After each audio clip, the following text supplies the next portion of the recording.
How did the world's largest environmental city network, Iclei, come from collaboration between University of California, Irvine and the City of Irvine?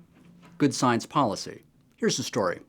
Most people are aware that UC Irvine chemist Sherwood Rowland and Mario Molina in the mid-70s discovered that chlorofluorocarbons were punching a hole in the ozone layer.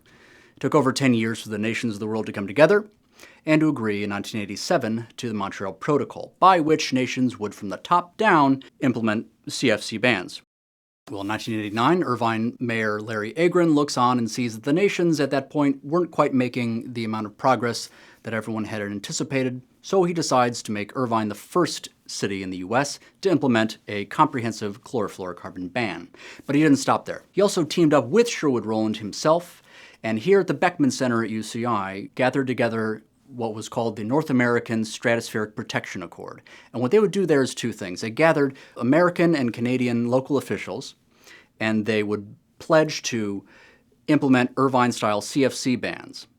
But they also envisioned an international secretariat, something that was missing from the landscape at the time of global environmental governance. Nations were the traditional actors in global environmental governance, but cities, despite being the main sources of pollutants, were not. So there needed to be a kind of network of horizontal cooperation between cities, irrespective of national boundaries.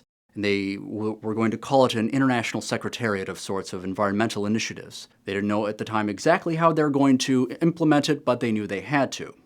Well, a few years pass, and the UN takes notice. They invite Irvine leaders, Larry Agron, Jeb Brugman, and Michael Schuman, to the UN in New York. They say, we're going to host this World Congress for Local Sustainable Governance, and we want to give life to this idea of international secretariat for local environmental initiative. We'll provide the local officials, and we could launch it. So they quickly came up with a proposal, the Irvine leaders did, that this international secretariat, they would call it the International Council for Local Environmental Initiatives, Iclei for short. And so it was.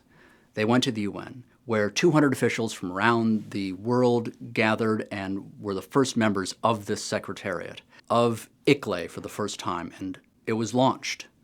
It was the world's first environmental city network, and the world watched as cities took their first steps on the landscape of environmental governance on the global scale.